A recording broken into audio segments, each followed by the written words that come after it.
Põe para a gente na Nova Almeida atualizada, por favor, Isabela. Efésios 5, 21.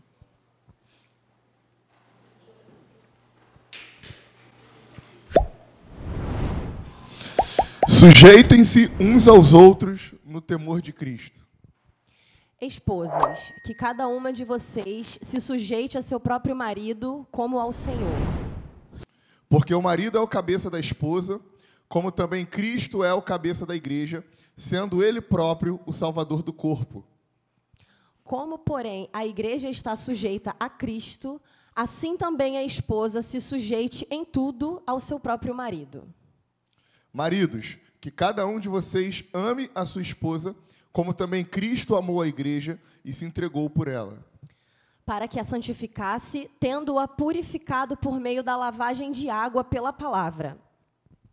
Para a apresentar a si mesmo como igreja gloriosa, sem mancha, nem ruga, nem coisa semelhante, porém santa e sem defeito. Assim também o marido deve amar a sua esposa como ama o próprio corpo. Quem ama a esposa, ama a si mesmo. Porque ninguém jamais odiou o seu próprio corpo. Ao contrário, o alimenta e cuida dele, como também Cristo faz com a igreja. Porque somos membros do seu corpo. Eis porque o homem deixará o seu pai e a sua mãe e se unirá à sua mulher, tornando-se os dois uma só carne. Grande é este mistério, mas eu me refiro à igreja, a Cristo e à igreja. No entanto, também, quanto a vocês, que cada um ame a própria esposa como a si mesmo e que a esposa respeite o seu marido. Vamos repetir junto o versículo de número 33, que eu acredito que seja o resumo de tudo que nós lemos. No 3, vamos lá? 1, 2, 3. No entanto, também, quanto a vocês, que cada um ame a própria esposa como a si mesmo, e que a esposa respeite o seu marido. Texto polêmico de Efésios para muitos, mas não para nós, que somos lavados e remidos pelo sangue de Jesus, irmãos. A gente está nessa jornada de estudar a carta do apóstolo Paulo aos Efésios. Desculpa pela voz, gente. Nós dois estamos muito resfriados essa semana. Mas, mesmo com a voz um pouquinho feia, a gente colocou no coração de trazer essa palavra para a igreja, porque o Senhor ministrou primeiramente para a gente, e aí a gente quer compartilhar com os irmãos. Como eu vinha falando, a gente está nessa jornada de estudar a carta de Paulo aos Efésios, e a gente percebeu já que, na verdade, a gente pode dividir a carta em dois grandes momentos, vamos assim dizer, duas grandes sessões. A gente tem um primeiro momento de Paulo abordando a salvação em Cristo por meio da graça, uma perspectiva um pouco mais teológica, tratando da queda humana e da regeneração. Os 3 primeiros capítulos, mais ou menos, da carta falaram sobre isso. E agora, os 3 últimos já trazem aspectos mais práticos que a salvação provoca na vida do salvo e o cuidado que nós, enquanto salvos, devemos ter em desenvolver essa salvação que nos foi outorgada por meio da graça de Cristo Jesus.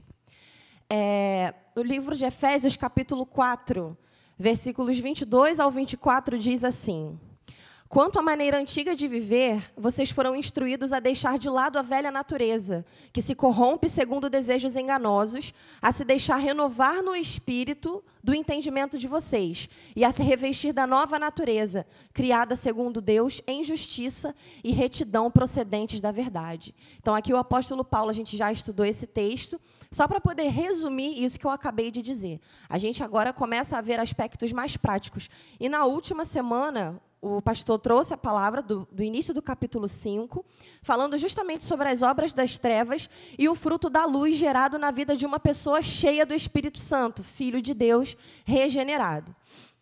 Os versículos seguintes, os próximos versículos do capítulo 5, que são esses que a gente vai analisar hoje, e também o próximo capítulo, que é o 6, falam bastante sobre esse fruto da luz nas relações mais triviais da vida cotidiana do ser humano, que são os relacionamentos familiares, no quesito marital, vamos assim dizer, entre cônjuges. Também no aspecto de relação entre pais e filhos, filhos e pais, e também relações trabalhistas. entre patrões e empregados, ou, na linguagem bíblica da época, servos e senhores. Essas relações passam a ser, assim a gente aprendeu, passam a ser permeadas pela humildade através do Espírito Santo, em que o ser humano, onde nós, seres humanos, somos convidados a renunciarmos o orgulho oriundo da depravação que acompanha a humanidade desde a queda do ser humano, que corrompeu a liderança humilde e atenciosa do homem, que foi o que Deus o criou para ser, um líder humilde e atencioso, e também corrompe a submissão inteligente e voluntária da mulher. O Senhor nos criou para sermos inteligentes e nos submetermos de forma voluntária aos nossos maridos. Só que o pecado veio e deturpou tudo isso, trazendo a gente para extremos absurdos dessas questões. E aí, agora, entrando já de fato no texto, a partir do versículo 21, e a gente vai discorrer versículo por versículo, como tem sido feito a cada semana, tá? Se você puder, deixe sua Bíblia aberta para a gente ir acompanhando. O primeiro versículo, ele ainda é uma continuação do texto anterior, tanto que na semana passada o pastor chegou a comentar sobre esse versículo 21. Sujeitem-se uns aos outros no temor de Cristo. Quando a gente fala de sujeitarmos uns aos outros no temor de Cristo, essa palavra sujeitar aqui fala justamente sobre uma sujeição mútua e voluntária de uns para com os outros. E é uma sujeição que é requerida do corpo de Cristo, filhos amados do Senhor, irmãos que nós somos, e não somente numa relação aqui de dentro de casa familiar, tá? Olhando para a família no aspecto cotidiano de igreja também. Então, essa sujeição mútua e voluntária de uns para com os outros tem a ver com subordinação de fato, se submeter. Não é uma ideia antidemocrática aqui. Uma ideia de que existe uma pessoa tirana e autoritária no poder e os outros são seus subordinados. Não é isso. A ideia aqui é pautada no respeito mútuo, onde os direitos das partes envolvidas, seja a pessoa que se considera líder naquele contexto e os demais e vice-versa, o respeito ambos e os direitos de todas essas partes são reconhecidos e não existe dominação. Não existe um dominando o outro. A base dessa forma de conduzir as relações é o amor que a gente está acostumado a conhecer e a ouvir falar como o vínculo da perfeição, lá onde Paulo aborda também na carta aos Coríntios, na primeira carta aos Coríntios, no capítulo 13, é justamente esse amor que permeia, que é a base dessa relação de submissão e de sujeição de uns aos outros. E esse amor é justamente o oposto do egoísmo, porque quando a gente fala de submissão e a gente já pensa que vai ter uma figura de liderança, a gente pensa em tirania, como eu falei, em uma relação antidemocrática, mas como já bem foi comentado, a ideia aqui não é essa. O texto traz justamente a ideia oposta, tá? É a ideia de respeito, a ideia em que os direitos de ambas as partes são reconhecidos.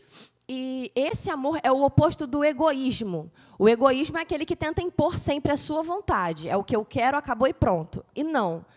O sujeitai-vos uns aos outros aqui traz justamente essa ideia de respeito entre os direitos de todos aqueles que são envolvidos. Tá?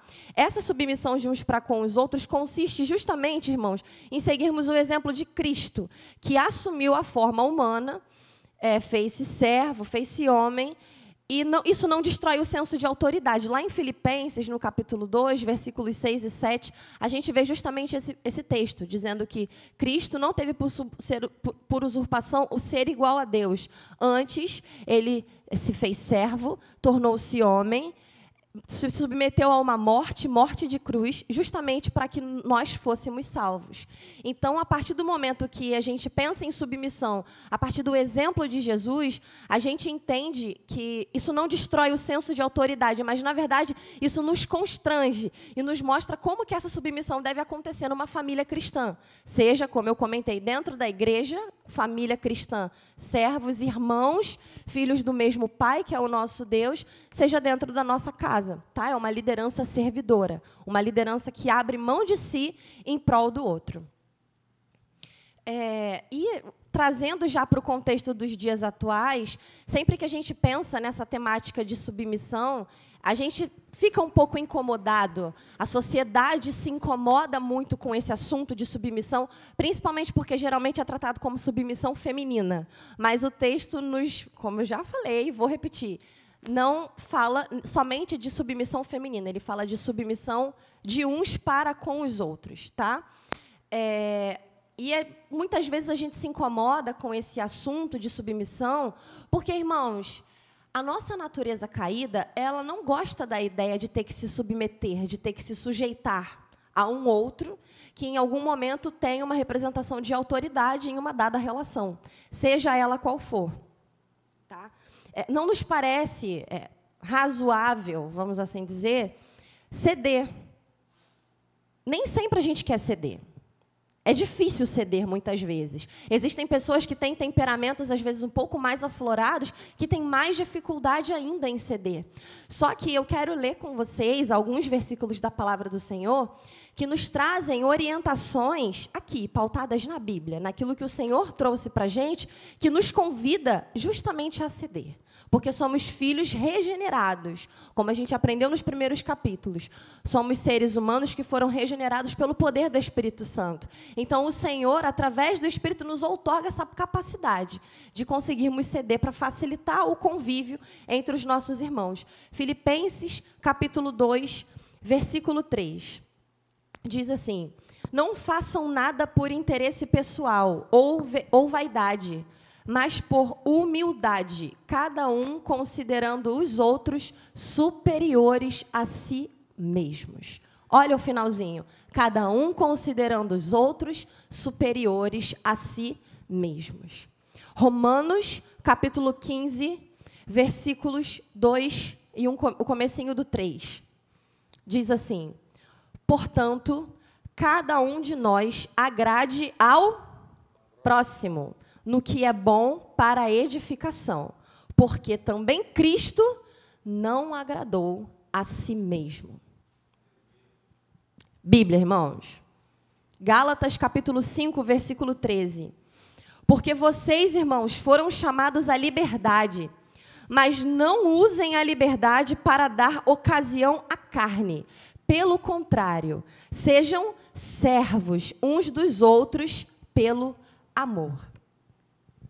Interessante nesse texto de Gálatas 5,13 é que a maneira como Paulo ele decide falar à igreja de Gálatas que nós precisamos ser servos uns dos outros, a palavra servos aqui ela tem um sentido de escravo mesmo. Então, Paulo não está dizendo que você tem que ser escravo de alguém, mas quando a gente olhava a relação do Antigo Testamento de um servo e de um senhor, era uma relação de pensar primeiro no outro do que pensar em si mesmo. O servo, quando ele estava em atividade de serviço, exceto quando ele estava dormindo ou comendo, ele vivia integralmente para o senhor dele. Então, ele poderia estar cansado, ele poderia estar com dor. Se o senhor dele dissesse, você tem que ir em determinado lugar. E pensa só, por exemplo, a Bíblia fala sobre Abraão, que o servo dele foi encontrar uma esposa para o filho de Abraão. De Abraão, né?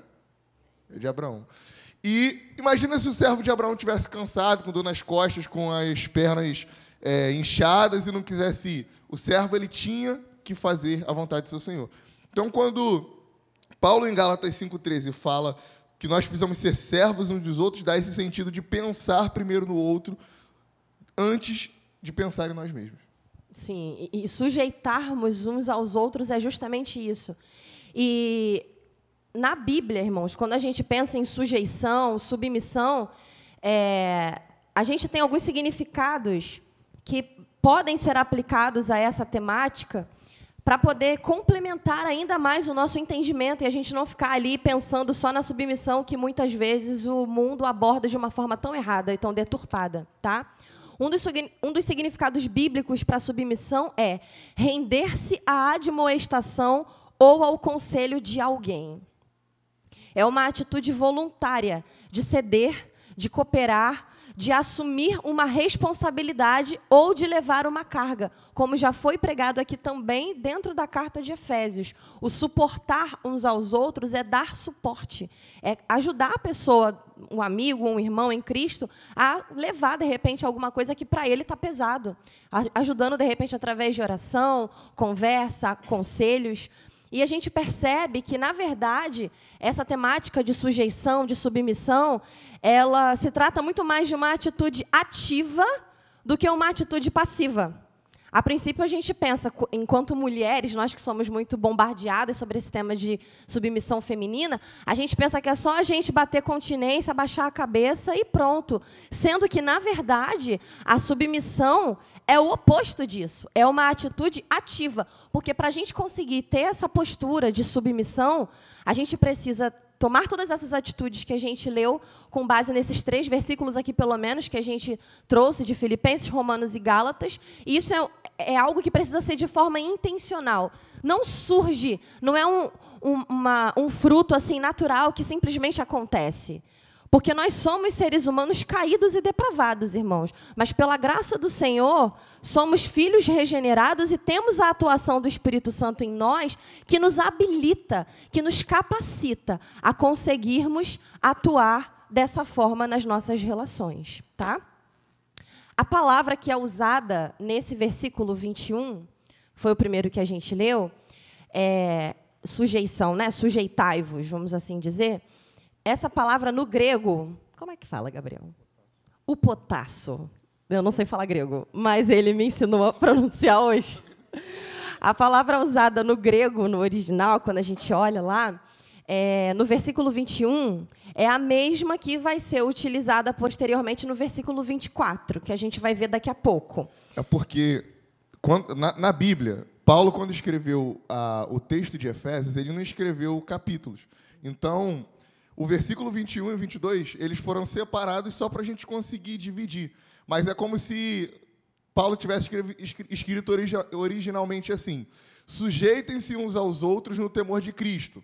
Mulheres, da mesma maneira, vocês com seus maridos. Então, a palavra sujeitar ou submeter, submissão, no versículo 21, no versículo 22 e no versículo 24, é exatamente a mesma palavra. Então, Paulo está falando: irmãos, sejam submissos uns aos outros. Da mesma maneira, mulheres, vocês com os seus maridos. Exatamente. O 22 fala: esposas, que cada uma de vocês se sujeite a seu próprio marido como ao Senhor. E seguindo essa abordagem de submissão aqui nesse primeiro momento, porque depois a gente vai focar mais em outras partes do texto, como já a gente vem comentando até aqui, a partir de agora a gente começa a olhar e a enxergar essa temática de sujeição, de submissão com outros olhos, com os olhos de Deus. Porque isso foi criado por Deus, irmãos. O casamento, da forma como ele foi estruturado, foi criado pelo Senhor. E quando a gente quer ser imbatível, mas eu não aceito, é como se você estivesse dizendo para Deus e falando assim para ele: olha, eu sei que foi você que criou, mas eu não concordo, eu não gosto dessa forma, então vou fazer do meu jeito. E assim, quem somos nós para fazer isso, né? Então, a partir de agora, a gente começa a ouvir e a interpretar a temática da sujeição e da submissão com o olhar bíblico e o olhar de Cristo, porque foi o Senhor que instituiu isso para a gente, tá? Então, a partir daí, a gente entende que, para nós cristãos, remidos e regenerados pelo sangue do Senhor, a submissão e a sujeição não deveria ser um problema. Porque a gente aprendeu com o próprio Jesus o que é se sujeitar, porque ele foi o primeiro a fazer isso. E ele fez ao ponto de descer do céu, abrir mão de toda a sua glória, se tornar homem, morrer numa cruz, se fazer maldito por nós. Então já é suficiente para a gente poder entender como que é de fato essa sujeição, essa submissão que a palavra do Senhor nos ensina. Tá? E quando a gente olha no versículo 22, como continuidade do versículo 1, a gente entende que, se o versículo 21 diz: sujeitem-se, sujeitai-vos uns aos outros no temor de Cristo, e no próximo fala: esposas, sujeitem-se aos seus maridos como ao Senhor, a gente entende que, se um tem que se sujeitar ao outro, em vários momentos a esposa vai se sujeitar ao marido, e em vários momentos o marido vai se sujeitar à esposa. Entendem? é razoável entendermos assim, interpretação de texto, tá? Só interpretação de texto. E, irmãos, isso não está ligado necessariamente a uma questão de gênero, de ser homem e de ser mulher. Não. Aqui fala somente da relação entre filhos de Deus. Se você é um filho de Deus, você consegue se sujeitar ao seu esposo, você consegue se sujeitar ao seu esposo, à sua esposa, porque somos todos membros de uma família espiritual governada pelo Senhor, tá? E aqui, a gente, quando pensa, por exemplo, de repente, para você é um escândalo pensar, nossa, mas eu vou me sujeitar à minha esposa. Em alguns momentos, irmãos, é muito razoável você se sujeitar à sua esposa, porque, muito provavelmente, existam assuntos em que ela tenha muito mais autoridade para lidar com aquele assunto que você. Se você, por exemplo, não é um homem habituado na cozinha, e você vai lá e quer fazer arroz, uma coisa simples de fazer, e aí você cisma que você vai colocar 1 xícara de arroz e 30 xícaras de água, e a sua esposa vira para você e fala, meu amor, não faça isso, porque não vai dar certo. Você vai bater o pé e vai colocar as 30 xícaras de água? Por que você não se submete e fala, eu sei que você entende mais disso do que eu, então, realmente, você está certa.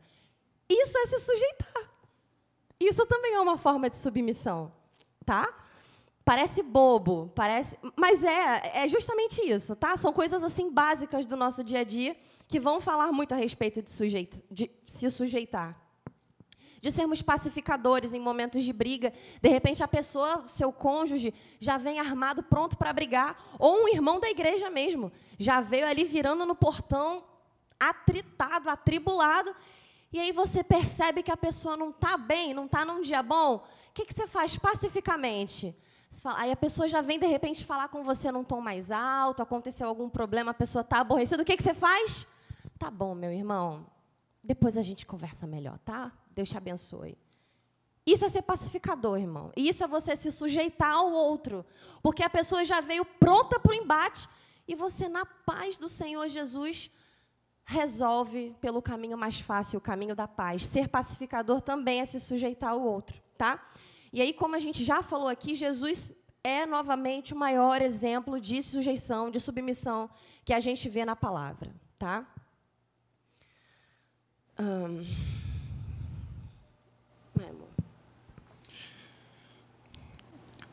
Antes da gente ler o versículo 23, eu queria, com você, te dar 2 motivos rápidos de por que esse é um assunto que deve ser tratado por nós, né? A gente já falou isso na outra pregação, quando nós pregamos juntos sobre o livro de Cantares, mas a primeira razão é porque a Bíblia nos traz esse assunto. A carta aos Efésios era uma carta que era lida nas igrejas durante os cultos. Então, o tema do casamento, o tema da relação do homem e da mulher não é algo que deve ser só ensinado numa palestra de casais, ou num evento de mulheres, ou num evento de homens, mas precisa ser aprendido dentro da igreja. O segundo motivo, que pode não parecer óbvio, mas, na verdade, é mais do que óbvio, é porque as igrejas elas precisam chegar justamente nos lugares onde as famílias são disfuncionais. Se você parar para pensar, a gente só precisa ir às ruas, pregar o evangelho, sair e entregar folheto, porque naquele lugar, aquela família não recebeu Jesus. Ou aquele pai e aquela mãe não foram suficientemente capazes de educar os seus filhos na presença de Deus. Ou os filhos, de alguma maneira, se desviaram do caminho e os pais não tinham condições espirituais de sustentar os seus filhos. Então, quando a família está mais forte, a igreja ela não necessita chegar nesses lugares e essa família ela pode, na verdade, ir até a igreja e somar com a igreja para pregar o evangelho para outras famílias. Então, a família é um assunto importante, nasce do coração de Deus. Tanto que, no versículo 23, quando Paulo vai falar sobre a relação do homem com a mulher, falar que o homem é o cabeça e a liderança, ele usa Cristo como exemplo, e a relação de Cristo e da igreja é uma relação que é simbolizada pelo casamento. Vamos para o versículo 23? Ele fala o seguinte, porque o marido é o cabeça da esposa, como também Cristo é o cabeça da igreja, sendo ele próprio o salvador do corpo.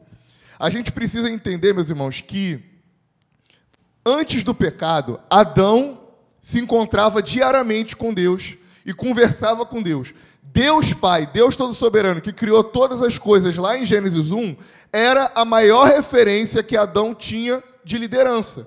Quando Adão pensava em como governar a sua casa, em como governar Eva, como liderar e cuidar dos animais, como cuidar do jardim do Éden, ele olhava para Deus Pai e tinha o maior exemplo de liderança, porque ele conversava diariamente com o maior exemplo de liderança que ele poderia ter. Mas depois que Adão peca, o pecado de Adão faz com que Adão se afaste de Deus, e agora Adão não vai mais conversar com Deus todos os dias na viração do dia, porque o pecado afasta Adão de Deus. E agora que Adão está distante de Deus, Adão perde a maior referência que ele tinha de uma liderança, que era o próprio Deus. E a partir daí, Adão começa a liderar a sua casa, a sua família, na maneira como ele acredita ser a melhor maneira de liderar a sua casa e a sua família.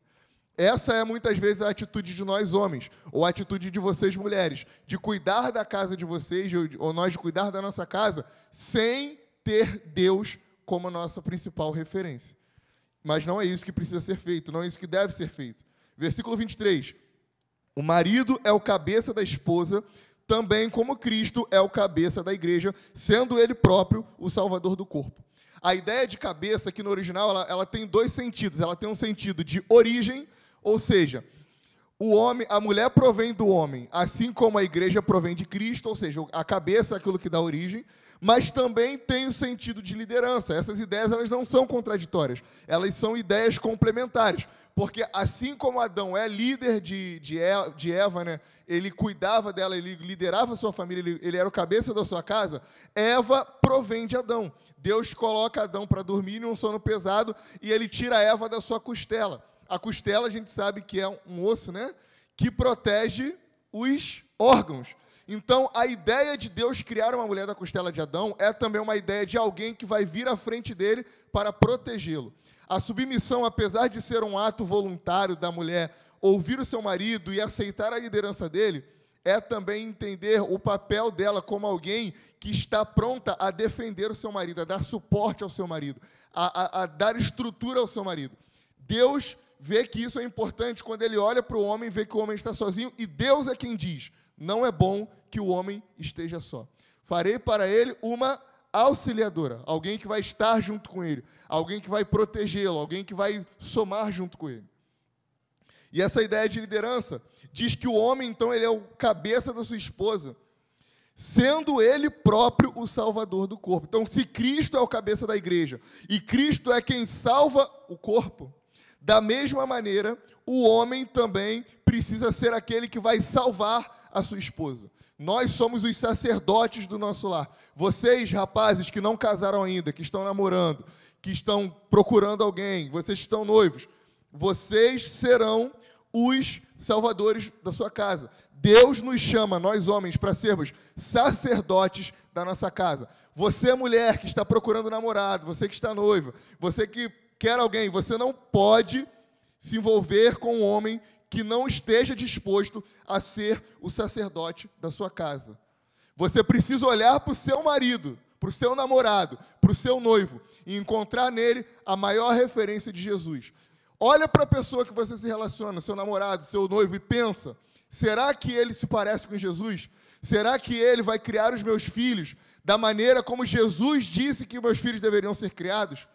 Porque se Jesus é o salvador do corpo, que é a igreja, o homem, assim como ele é comparado aqui como cabeça, ele também deve ser o salvador da sua casa. Então, o papel de dobrar os joelhos, de ser a irmã do coque, que muitas vezes é das mulheres, de ir para a consagração, de subir monte, de buscar pela sua família, esse é primordialmente um papel do homem. O homem é o salvador da sua casa. Amém, irmãos? Nós temos, então, duas ideias, né? Alguns acreditam na ideia do igualitarismo, que homens e mulheres desempenham o mesmo papel, a mesma função, e temos a outra visão, que é a nossa visão do complementarismo. Homens e mulheres são iguais diante de Deus, mas desempenham papéis diferentes. E isso é óbvio por alguns motivos. Primeiro, se Jesus é a referência que está sendo usada para o homem, na própria Trindade você encontra papéis diferentes. Deus Pai é o Criador, Jesus é o Filho amado enviado, o Espírito Santo é aquele que está conosco para cumprir a missão. Cada pessoa da Trindade tem uma função diferente. Da mesma maneira, a mulher é criada biologicamente diferente do homem, tem órgãos diferentes dos homens, órgãos sexuais diferentes dos nossos. As mulheres têm menos força física do que o homem. As mulheres são menos nervosas do que os homens, geralmente, né? No sentido de violência, tá? Vou te dar um exemplo com fatos, né? Eu sei que vocês riram, que eu sei que vocês acham mais nervosos. Eu até acho também. Mas, se a gente for prático, vamos olhar para os presídios. Vamos olhar, o mundo ele é feito de... Tem mais mulheres no mundo do que homens. Inclusive, se eu não me engano, também mais idosos, se a gente for falar de idade, do que pessoas novas. Mas, se você olhar... Olha, as mulheres são maioria no mundo. Pensa em todos os presídios, seja do Brasil ou de outros países. Eles são feitos da maioria de homens. Porque os homens, naturalmente, instintivamente, eles são mais violentos. Homens e mulheres são diferentes. E Deus nos criou para que nós nos complementássemos. Nós, homens e mulheres, somos feitos à imagem de Deus. Eu não sou melhor que a Isabelle não é melhor do que eu. Nós temos características diferentes que se completam. Deus nos fez para que nós fôssemos assim. Amém, meus irmãos? O homem e a mulher, então, ele é também uma só carne. O homem ele tem responsabilidade pela salvação da sua mulher, assim como a mulher passa também a ter responsabilidade sobre a salvação do seu homem. Pensa só comigo, se Deus falou que você é uma só carne com o seu esposo, você é uma só carne com a sua esposa, como assim você vai para o céu e a sua esposa vai para o inferno? Como assim a mulher vai para o céu e o homem vai para o inferno? O homem precisa se responsabilizar pela salvação da sua esposa.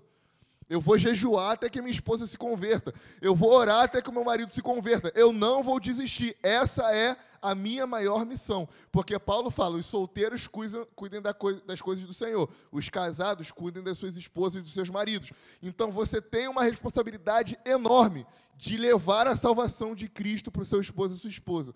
Ah, Gabriel, mas meu esposo e minha esposa já são salvos. Ótimo. Agora você vai trabalhar pela manutenção da salvação do seu esposo e da sua esposa. Você vai trabalhar para que ele se torne mais parecido com Jesus. Você vai trabalhar para que ela se torne mais parecida com Jesus. E, consequentemente, você vai gozar desses benefícios. Você vai olhar para sua esposa e você vai ver uma mulher mais calma, mais feliz, mais alegre, mais amorosa.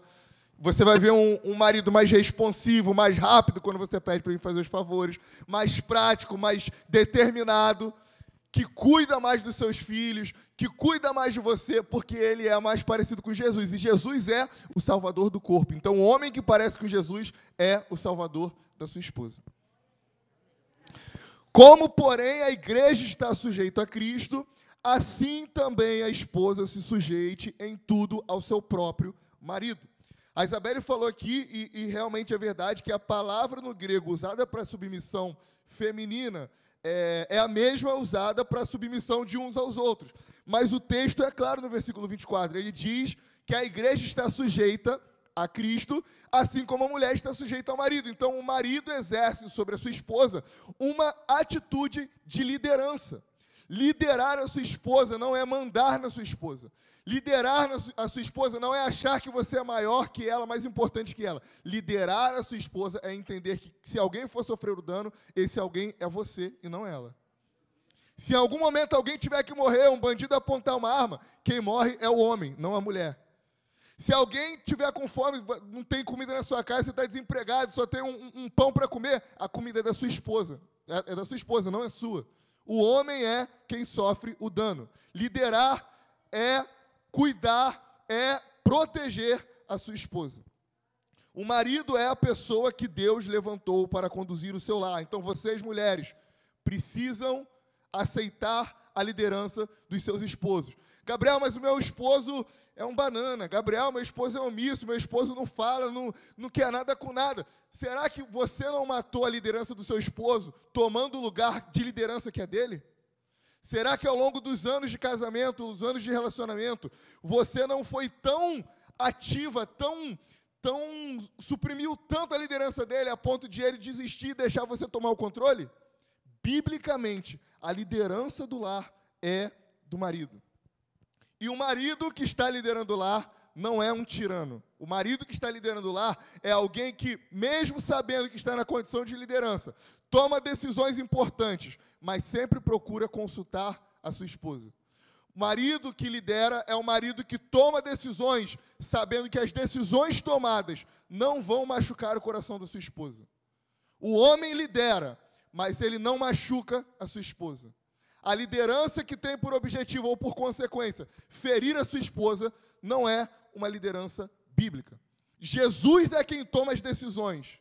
Você lê a Bíblia e quem manda é Ele. Ele falou que é pecado.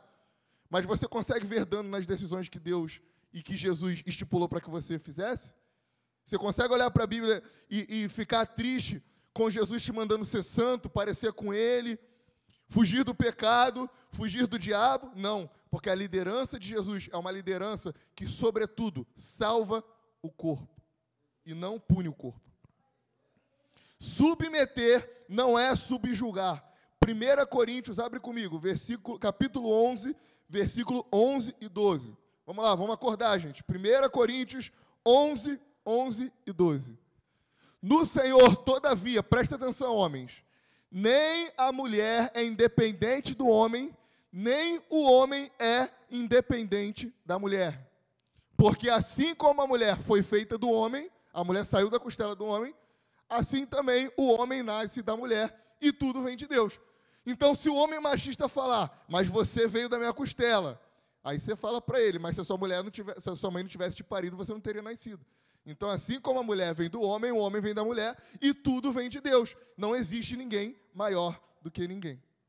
Quer falar alguma coisa? Nem precisa. Vamos ler também 1 Pedro 3.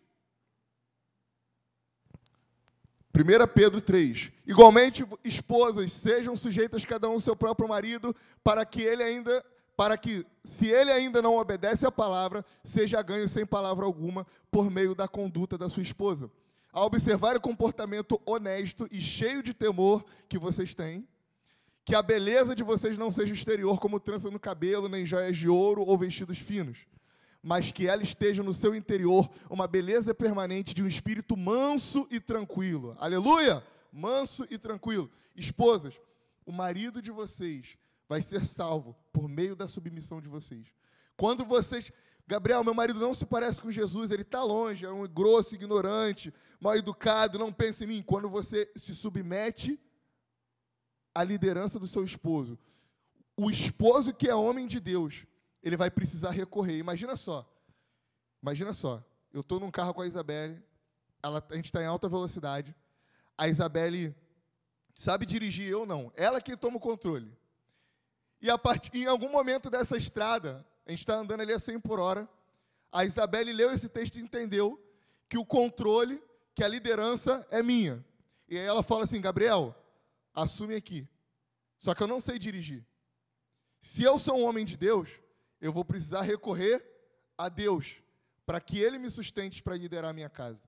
Então, quando você se submete ao seu marido, quando você permite que ele seja o líder da sua casa, o seu marido vai procurar em Deus forças para governar e para cuidar da sua casa. Da mesma maneira, se você é crente e o seu marido não, Paulo falou que é possível que por meio da submissão e do testemunho, o seu marido seja salvo pelo Senhor. Então, quando você é uma mulher temente a Deus, que ama o seu marido, que cuida dele, que mostra para ele o papel importante que ele desempenha no casamento e na família, ele pode ser convertido por meio do teu testemunho. Muitas mulheres, às vezes, oram, jejuam, dias de jejum, dias de oração, sobe e desce monte, mas não tem um testemunho dentro do casamento que faça com que o seu marido seja salvo pelo Senhor. E Paulo é claro, seu marido pode ser salvo por meio do seu testemunho. Para complementar o fato aqui que eu disse de que o homem tem esse papel de liderança, a gente tem dois exemplos claros. Adão, antes da queda, ele já liderava a sua casa, já liderava a sua família. Ele dava nomes aos animais, ele cuidava de toda a criação, cuidava ali dos peixes, cuidava ali do jardim do Éden. E Adão, como líder, presta bem atenção, quando o homem peca, na verdade a mulher peca, dá de comer ao homem e o homem peca.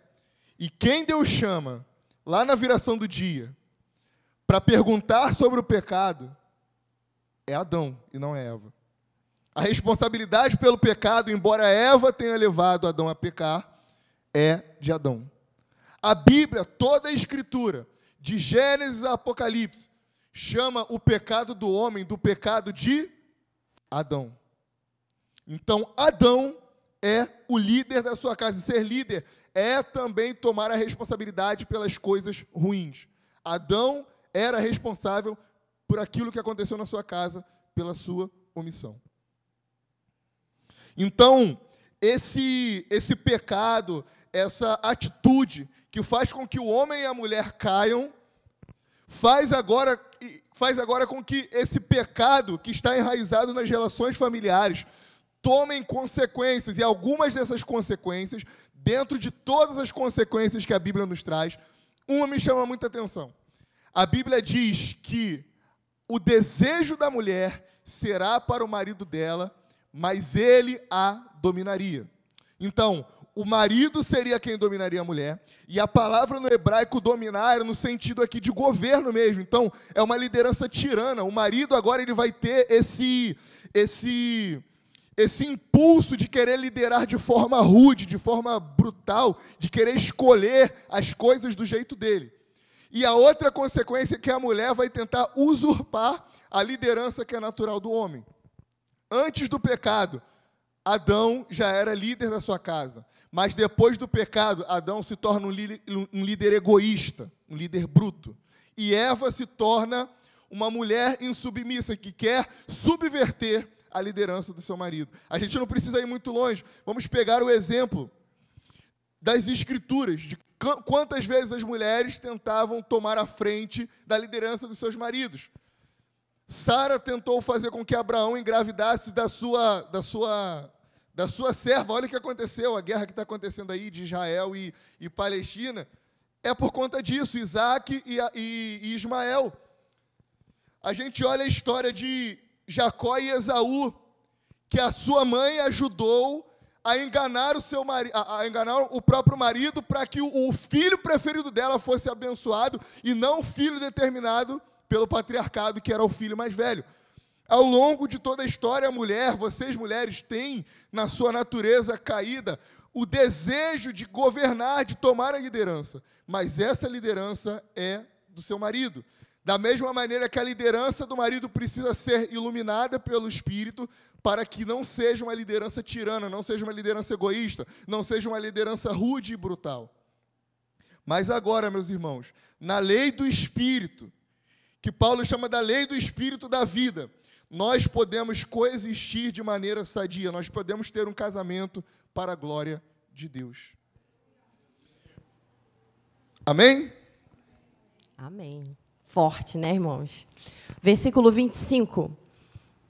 Maridos, que cada um de vocês ame a sua esposa, como também Cristo amou a igreja e se entregou por ela. Como o Gabriel comentou, a grande novidade aqui no texto bíblico não é o fato da orientação de que as mulheres devem se submeter aos seus maridos, porque isso já acontecia desde sempre. Na Bíblia inteira a gente vê isso, que as mulheres precisam se sujeitar aos seus esposos. Desde o Éden, como já foi falado aqui, que a função de liderança foi dada a Adão e não a Eva. Ok. Nos versículos próximos, que serão as próximas mensagens abordadas nas próximas semanas, a gente vai ver também falando: filhos, obedeçam aos vossos pais, servos, obedeçam aos seus senhores. E isso não é novidade, irmãos. A gente vê isso durante toda a palavra de Deus. São coisas óbvias, que já fazem parte da cultura de Israel e que nós já temos isso enraizados dentro da gente. A grande novidade do texto bíblico aqui, que Paulo traz, é justamente o fato de, maridos, que cada um de vocês ame as suas esposas, como também Cristo amou a igreja e se entregou por ela. Porque isso não acontecia na época. O que acontecia na época era muita liberdade para poder dar carta de divórcio, e a mulher era um objeto, de fato, de posse do seu marido, em que ela não tinha tanto valor na sociedade. Então, quando Paulo, inspirado pelo Espírito Santo, escreve isso aos maridos, aqui a gente tem uma novidade. Aqui a gente tem o Senhor se importando e trazendo à luz da sociedade a mulher como ser, como sujeito que de fato ela é, para que ela passe a ter lugar na sociedade. Então, quando alguém vier dizendo que a Bíblia é machista, você mostra esse versículo e fala assim: aqui, Maridos, cada um de vocês ame a sua esposa, como também Cristo amou a igreja e se entregou por ela. Eu não acho esse marido machista, isso aqui machista, não. Eu acho isso aqui bem disruptivo para a época, inclusive. Porque isso aqui que é a novidade, tá?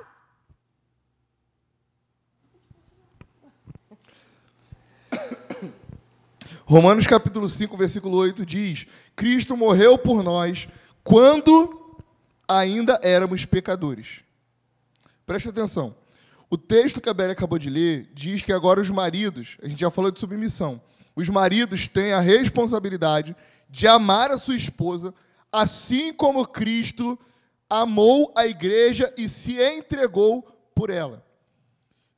O apóstolo Paulo aqui aos Romanos, capítulo 5, versículo 8, diz que Cristo morreu por nós quando nós ainda éramos pecadores. Então, Cristo se entregou pela igreja, ainda quando a igreja era apenas uma pecadora. O amor de Cristo não está fundamentado em mérito ou demérito da igreja, mas é um amor sacrificial. O homem tem responsabilidade de amar a sua esposa, mesmo se a sua esposa merecer ou se ela não merecer o seu amor. A partir do momento em que a gente se condiciona a entrar num casamento, nós, homens, temos responsabilidade incondicional de amar as nossas esposas, independente de como elas nos tratam.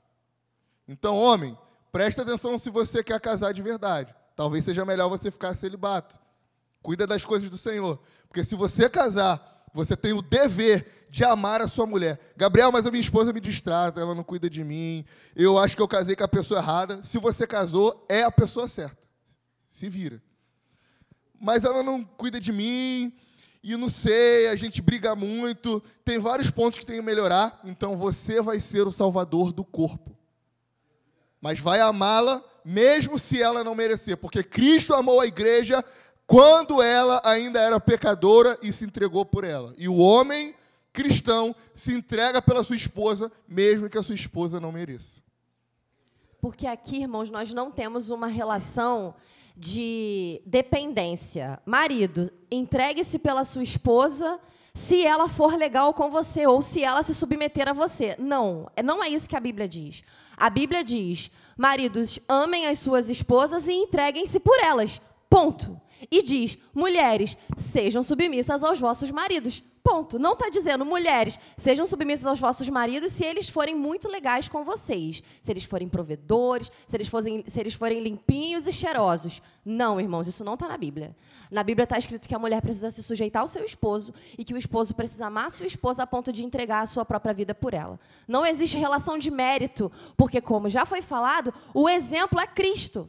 E Cristo, como já foi lido aqui lá em Romanos capítulo 5, versículo 8, ele morreu por nós quando ainda éramos pecadores. Então não existia nada em nós que justificasse o fato de Jesus decidir se entregar.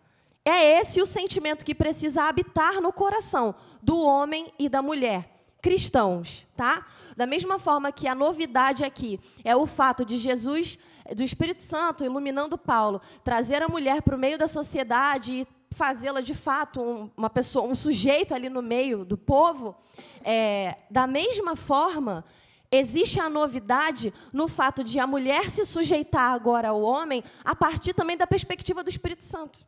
Porque é muito fácil a gente só enxergar a parte boa. E muita gente fala assim: é muito fácil para uma mulher se sujeitar ao marido quando ele entrega a sua própria vida por ela. Mas, como a gente acabou de dizer, não existe essa relação de dependência. Se um fizer, aí você vai e faz também. Não existe isso. E nós dois, homens e mulheres, somos, a partir do Espírito Santo de Deus, capacitados para podermos conduzir essa relação da forma adequada, que é a forma como a palavra do Senhor nos ensina. E uma questão importante, que eu comentei anteriormente, é que, assim, quando a gente, mulher, decide se submeter aos nossos maridos, nós estamos chamando o Senhor para governar o nosso marido e, consequentemente, também o nosso lar. Se você entrega a responsabilidade do seu lar na mão do seu esposo, que foi chamado para ser o líder da casa, ele que lute, ele se vira para poder aprender a liderar. Se ele não sabe como fazer, ele vai recorrer ao Espírito Santo, ele vai para o altar, vai para os pés da cruz, para poder recorrer ao Senhor e buscar nele a capacitação para poder liderar a casa.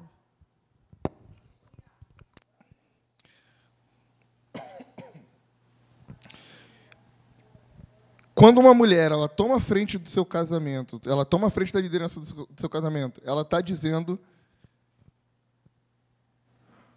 que a maneira como Deus construiu para que o casamento fosse uma maneira errada. Ela está dizendo que Deus não sabe bem como fazer as coisas e a maneira como ela pensa como deve ser um casamento é a maneira correta. Quando nós desobedecemos a Deus, nós estamos dizendo para Ele, o que você pensa não é bom, o que eu penso é o correto. Deixa que eu assumo as rédeas da minha vida. E aí, quando a gente toma essa atitude, a gente tem que aguentar as consequências. Porque uma liderança sem Deus é aquilo que eu falei. É Adão não tendo mais Deus para conversar na viração do dia e não tem mais o exemplo prático de liderança, do maior líder que existe em toda a face da terra e acima da terra. Agora a gente passa a tomar as decisões a partir da nossa própria vontade, da nossa própria escolha. E isso nada mais é do que a rebeldia, dizer para Deus, Deus, eu não preciso do Senhor. Por isso que Efésios, Paulo é muito inteligente. Antes dele falar sobre os aspectos práticos, ele volta lá atrás e fala sobre a natureza pecaminosa. Porque quando a mulher entende que ela é pecadora e depravada, quando o homem entende que ele é pecador e depravado, ele sabe que ele precisa, ela sabe que ela precisa procurar a Deus e se ancorar nele para que ela tenha um casamento sadio. Ela sabe que ela, por ela mesma, o homem interior que tem nela, né, o homem pecador que tem nela, a Eva que mora nela, o Adão que mora nele, vai corromper o seu casamento, vai causar atrito, vai ter briga, vai ter divisões. Mas a mulher que entende que ela é pecadora, que ela carece de Cristo, ela chama Cristo para o seu casamento. O homem, na condição de líder e de sacerdote do seu lar, ele chama Cristo também para a sua casa. Amém, meus irmãos? Mas esse amor que ele é sacrificial, eu disse que Cristo morreu quando nós ainda éramos pecadores. O amor de Cristo não levou em conta nossos méritos ou deméritos. Mas esse amor era um amor redentivo, ele tinha um objetivo. O versículo 26 fala, para que a santificasse, tendo-a purificado por meio da lavagem de água pela palavra. Então, apesar da igreja não merecer que Cristo morresse por ela, e Cristo ter morrido, mesmo a igreja sendo pecadora, Cristo morreu pela igreja para que ela fosse santificada. Então, o homem ama a sua esposa para que ela seja santificada. O homem ama a sua esposa para que ela se pareça com Jesus. O homem ama a sua esposa para que ela se torne mais amável. O homem ama a sua esposa para que a companhia dela se torne mais prazerosa. O homem ama a esposa para que ela se torne uma mãe melhor. O homem ama a esposa para que ela se torne uma esposa melhor. Porque o amor do homem para a mulher, assim como é comparado ao amor de Cristo pela igreja, é um amor que gera santificação. E essa santificação é purificada por meio de dois aspectos. Versículo 26, água e palavra. A gente sabe que água nas Escrituras representa Espírito e palavra representa a Escritura. Um homem que quer amar a sua esposa de modo que ela se torne santificada, precisa recorrer ao Espírito Santo, precisa ter uma vida no Espírito, precisa buscar o Espírito Santo e o direcionamento dele, e precisa olhar as Escrituras, ler a palavra de Deus e olhar os aspectos que Deus define para que ele viva, como ele se comporte, e a partir daí a sua esposa será santificada. Muitas vezes o homem fala, mas eu amo a minha esposa e ela não muda. Mas será que você ama a sua esposa? E esse amor está baseado por meio do Espírito e da palavra de Deus? Será que você ama, mas ora também? Será que você ama, mas busca também? A mesma coisa para as mulheres. Será que você ama o seu marido, mas busca por ele? Você ama, mas ora pela vida dele? Será que você abre a Bíblia? Seja sincero consigo mesmo, não precisa me responder. Será que você acorda qualquer dia assim da semana e fala assim, caramba, eu acho que eu preciso melhorar como esposa. Deixa eu abrir a Bíblia aqui e ler todos os textos que a Bíblia fala sobre relação conjugal. Quem faz isso? A gente não faz isso. Mas a Bíblia mostra aqui vários aspectos. E quando a gente falha em ler, em estudar, em meditar o que a Bíblia ensina sobre casamento, sobre o que um homem deve fazer, o que uma mulher deve fazer, a gente incorre diversos pecados. E aí a gente pode citar vários exemplos. Por exemplo, um deles, negar sexo ao esposo ou negar sexo à sua esposa. Isso é uma proibição bíblica. A Bíblia fala que o corpo do homem é da mulher e da mulher é do homem e que eles não devem se negar um ao outro.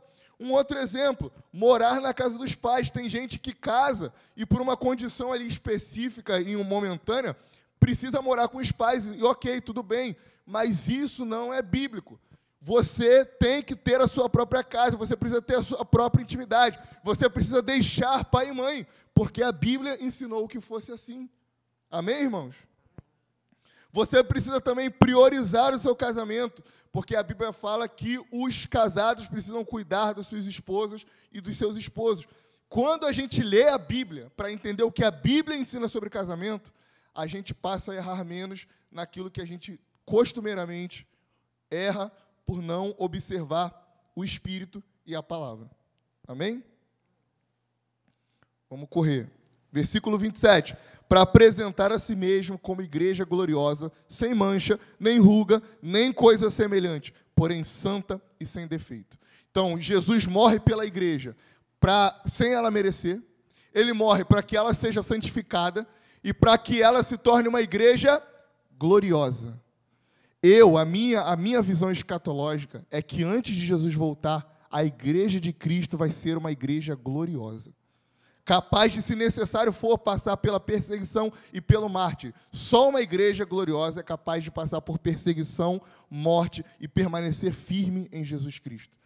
Uma mulher, para se tornar gloriosa, para se tornar bela para o seu marido, esse marido precisa amá-la, precisa observar a palavra, precisa perseguir isso por meio do Espírito Santo.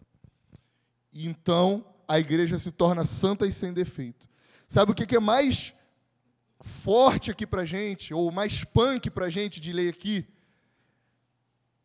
É que Cristo morre para que a igreja se torne o que ele merece.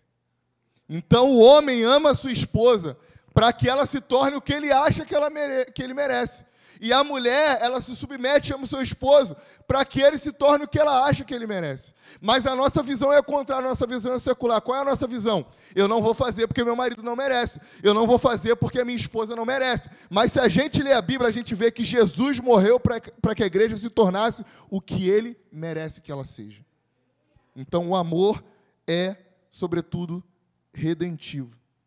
E a gente só pode viver isso aqui por meio da lei do Espírito. Quando Paulo, lá em Romanos, eu espero que a gente um dia faça uma exposição sobre Romanos, Paulo fala sobre a lei do Espírito, ele fala que o bem que ele quer fazer, ele não faz. O mal que ele não quer fazer, ele faz. Opa, eu já observo uma coisa aqui interessante. Primeiro, ele agora quer fazer o bem. A lei do Espírito habilita ele a fazer isso. Antes isso não tinha. Antes ele era totalmente caído e depravado. Mas lá no final ele fala que no interior dele, ele tem prazer na lei do Senhor. Então, o homem e a mulher que vive pela lei do Espírito, por mais que ele caia tentando fazer o bem e não conseguir, ele tem prazer em observar o que Deus mandou ele fazer a respeito do casamento. Quando a gente vive pela lei do Espírito, que dá vida a nós, a gente olha o texto de Efésios 5 com prazer, fala: Senhor, hoje eu não consigo cumprir ainda, eu estou com dificuldade, mas eu tenho prazer em me submeter. As mulheres vão falar, os homens vão falar: eu tenho prazer em amar e me sacrificar pela minha esposa, porque agora eu vivo pela lei do Espírito. Assim também o marido deve amar a sua esposa como ama o próprio corpo. Quem ama a esposa, ama a si mesmo. E aqui nesse versículo, irmãos, a gente percebe que acaba o egoísmo. Não tem mais egoísmo, porque o marido ama a sua esposa como ama o próprio corpo. Quem ama... ninguém faz mal ao próprio corpo. E é esse o conceito que o Espírito Santo de Deus quer trazer para os nossos corações, para as nossas relações de casamento, de vida conjugal. Se você ama o seu corpo, você ama a sua esposa, você ama o seu esposo, porque eles fazem parte somos uma só carne a partir de agora. Acabou o egoísmo. Versículo 29. Porque ninguém jamais odiou o seu próprio corpo. Ao contrário, o alimenta e cuida dele, como também Cristo faz com a igreja, porque somos membros do seu corpo. Um homem provedor como Jesus é, em tempo integral e em todos os aspectos, cuidando de si, cuidando da sua esposa, cuidando dos seus filhos, quando é o caso de ter filhos, provedor do lar. E aqui a gente fala de provedor, não somente no aspecto de alimento, que muitas vezes é o que a gente pensa em primeiro lugar, mas também no quesito carinho, no quesito cuidado, zelo, respeito, ensinando inclusive os filhos a respeitarem as mães, a respeitarem os próprios pais, porque a gente vê muito isso na sociedade hoje também. Filhos que são imbatíveis, que não respeitam os pais. E a partir do momento que o pai, sendo provedor também de respeito e autoridade no lar, se impõe e ensina para aquela criança que ela precisa sim respeitar a mãe, aquela criança vai entender, vai mudar na cabeça dela, ela vai perceber como precisa de fato ser uma relação de respeito entre pai e mãe e entre filhos e pais. Versículo 31. Eis porque o homem deixará o seu pai e a sua mãe e se unirá à sua mulher, tornando-se os dois uma só carne. Uma só carne fala sobre vida independente.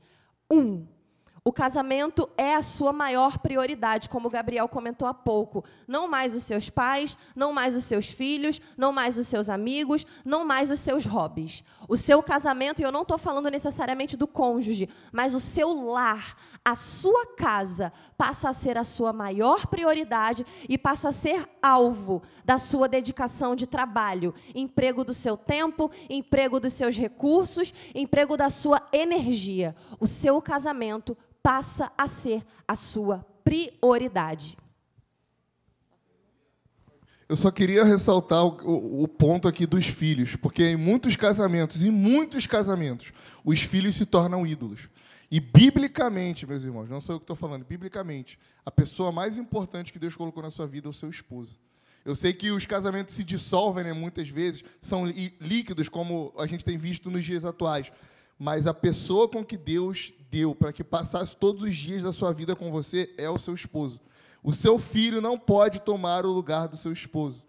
A sua filha não pode tomar o lugar do seu esposo ou da sua esposa. Vai ter um dia que os seus filhos vão casar, vão morar em outros lugares, talvez em outros países, vão seguir a sua vida. E a pessoa que Deus te deu para viver os últimos dias da sua vida com você, a pessoa que é uma só carne com você, não é o seu filho, é o seu marido, é a sua esposa.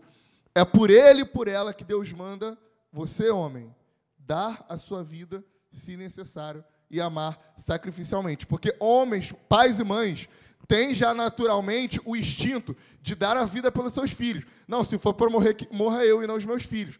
Mas o mandamento bíblico aqui, o texto diz que o homem tem que dar a vida pela sua esposa. Se for preciso dar a vida pelo seu filho ou sua filha, você vai dar? Ok, tudo bem. Mas você precisa também estar disposto a dar a vida pela sua esposa, porque essa é uma ordenança bíblica. Para fecharmos, grande é esse mistério, mas eu me refiro a Cristo e à igreja. E aí o versículo 33, no entanto, também quanto a vocês, que cada um ame a própria esposa como a si mesmo, e que a esposa respeite o seu marido. Jesus exige de nós o que é mais difícil. O homem é egoísta por natureza. Jesus exige que nós amemos a nossa esposa mais do que a nós mesmos. E a mulher tem muitas vezes a dificuldade de respeitar o seu marido, e a Bíblia exige que ela respeite o seu marido, que não exponha o seu marido, que não exponha a sua esposa, que não fale mal do seu marido, que não fale mal da sua esposa, mas que zele pelo seu casamento, para que assim pessoas sejam salvas por meio do seu testemunho. Amém? Nós, homens, precisamos aprender a amar sem egoísmo. As mulheres precisam respeitar os seus maridos e observar neles que eles foram chamados por Deus para governar e liderar a sua casa. Quero estimular você a compartilhar essa mensagem quando sair com outras pessoas. Talvez seu marido, sua esposa não esteja aqui, mas trola ele, fala assim, vamos assistir uma Netflix, faz uma pipoca, senta com ele, dá play lá no YouTube e assiste essa mensagem com seu marido e com a sua esposa. Medite na palavra do Senhor, ame seu esposo, ame sua esposa, cuide dele, cuide do seu casamento acima de qualquer outra relação que você possa cuidar, acima de amizade, acima dos filhos, acima de tudo, zele pelo seu casamento.